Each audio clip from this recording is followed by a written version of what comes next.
What's up, balloon friends? It's me, Mr. Magicchio, aka Eddie Bath, coming at you from Tokyo, Japan. Today we're going to be looking at the simple progression from a 3-balloon princess to some slightly more difficult versions, along with some balloon theory along the way. This video is going to be for beginner to intermediate, so if you're a seasoned pro, feel free to skip this one.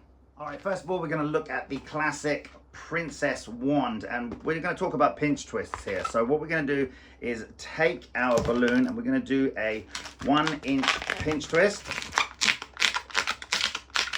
followed by another 1-inch pinch twist.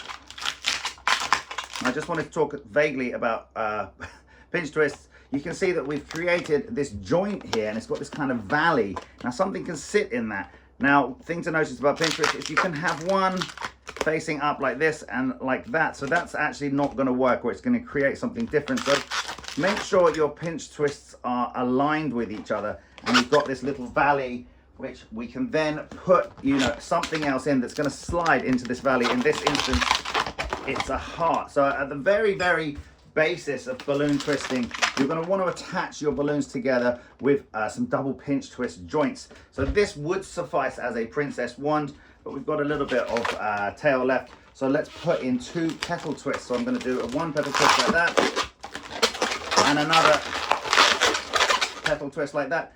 Now you can see, you could just hand this over to a kid, but let's learn some geometry. We've got all of these different cracks here. So what we want to do is we want to have it all positioned nicely in between these 2 pinch twists, so everything is holding the structure together. So now you can see we've got the loop this way, it's being held in place by this pinch twist, and we got the other one. So just remember that if one is facing here and the other facing there, if you're in a hurry, that's going to be okay. But let's try and keep our elements parallel and geometrically matching. So for example, it would be fine to have your pinch twists facing like this with the valley there.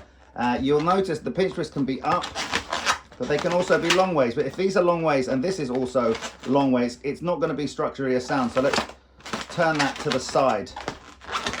And so there we've got our princess wand, geometrically stable. Okay, let's look at our 3-balloon princess. For that, you're going to need a 260 for the dress. Let's make Belle. So I'm blowing that up with about a 4-finger tail. We're going to use a blush for her head and her arms, and we're going to use this mocha brown. Now, the size of the tail is not too important on this because we're not going to be using the whole balloon. Let's start off with the dress. So what we're going to do is we're going to do 1 pinch twist. Now, just like the princess one, we could do another one, but in the place of the second pinch twist, we're going to have her hair bunched up. So we actually don't want a second pinch twist in this. We just want 1. And now, just like the princess one, I'm going to do a petal twist, but I want to make it nice and small. So maybe about 2 fingers, like so, and another 2 fingers, like so. So you see we've got the same as the princess one there. And let's have the valleys facing upwards and downwards if you're holding the balloon like this. Now we're going to give a 3-finger torso body, and the rest we're going to make her dress. So if it's Belle, she's got quite a big bouncy dress, so I'm going to do them in small cylinders. Maybe this is going to be about a 5-finger cylinder. I'm going to twist that off like this. Now I'm going to come back up, eyeball it, match it with the same size cylinder. I'm going to hold these two together and just lock that in, just like you do with the dog ears. That's just called a lock twist. And now I'm going to do 1 more here. And now I want to attach these. I could thread this balloon through, but a much quicker way to do it is to do the roll through. So what I'm going to do, I'm going to grab the 2 balloons on either side of this, and I'm going to roll them towards me, and at the same time push that other balloon through like so. And that is called the bird body roll through, or just the roll through. Now you can see this one is kind of curling and these ones are nice and straight. So feel free to grab the one that's curling, give it a bit of a pull, and then pull it into this joint so it's actually the same size as the other 2. You should not be able to differentiate between all of these cylinder twists. They should be the same. So I'm going to come back up eyeball it again. And now I should have another cylinder twist that is the same size, and wrap that into the waist. So I've got 1, 2, 3, 4 so far. Now I'm going to come down with one more. You find yourself in this position, you're not sure how you're going to get this balloon into there. You can just bring it over, stuff it in, and then roll one of these over that. Now, you're going to have something that looks like this. If you've got time, you could cut that off with some scissors and tie it off. But if you're in a hurry, you can just put it in the hidey hole. You're going to push it back inside, in the middle. And that also gives the dress a little bit more volume. So you can see we've got the shoulders, we've got the front of the chest, we've got the body, and we've got the dress. All right, let's make the head of our 3 balloon princess. We're going to take our blush and our mocha brown, and we're going to tie those together. Then you're going to do a 1-finger pinch twist for the top of the head. This is going to be used as our fringe and also our connection point. We're going to twist off a 2.5, 3-finger bubble for the face. If you make it too long, she's going to look a little bit gaunt, and if you make it too small, she's going to look a little bit too goofy. So be careful when making your face. Try and get the same size bubble for the back of the head. That's the hair. And now you're going to twist those around, lock those in place. Now envisage this is the back of the head, this is the front. We're going to find the side here, and we're going to lay the hair, and I want you to really envisage that this is the side of the hair. We're not kind of coming up doing another one up the back there. We want this to fit in snug and be the hair on the side. So I'm going to come there, twist it off at the same size bubble as the face, and then twist that in to the joint. Now if it looks like you've got 2 bubbles at the back and 2 bubbles at the front, that's fine, but we want to envisage one of these as being the back and one of these as being the side. So what I'm going to do now is find this little groove there, kind of open it up, lay this in here, twist off another equal size bubble and lock that in. And so now you've got your princess face.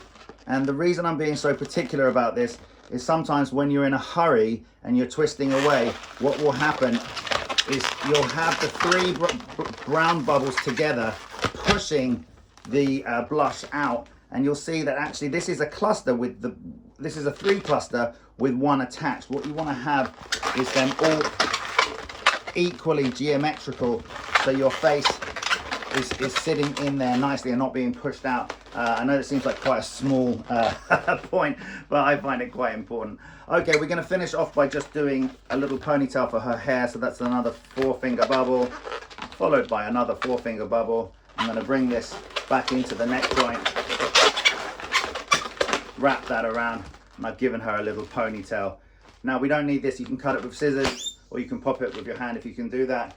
If you've popped it with your hand, remember if you let go this might unravel, so just do an emergency stopper there and then wrap it around.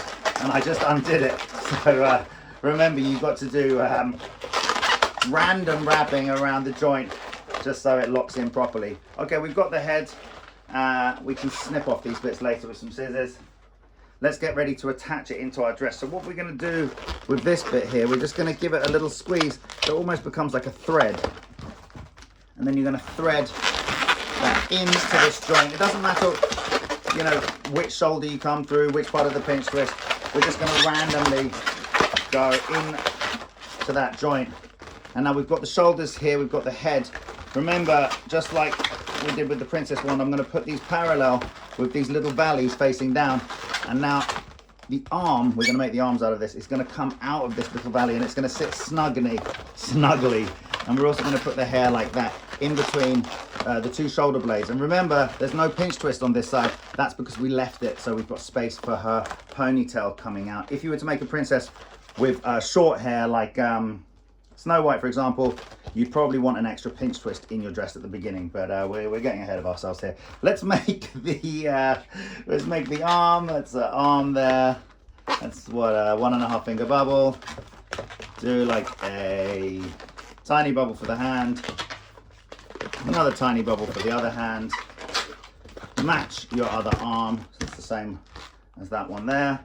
And then with this bit, again, I'm just going to squeeze here, turn it into a little thread, and then wrap it around this joint. You can wrap it around the hair, you can wrap it around the head, you can wrap it around the shoulders. It doesn't matter as long as you kind of randomly wrap it around, so it's not going to come undone. And then same again, scissors, or snap this off. Emergency hold just in case you haven't wrapped it around properly, and then a few more random twists. So now we're just going to do the positioning. We're going to take our arms are kind of out the front here, which is no good. So we're going to pull these arms down.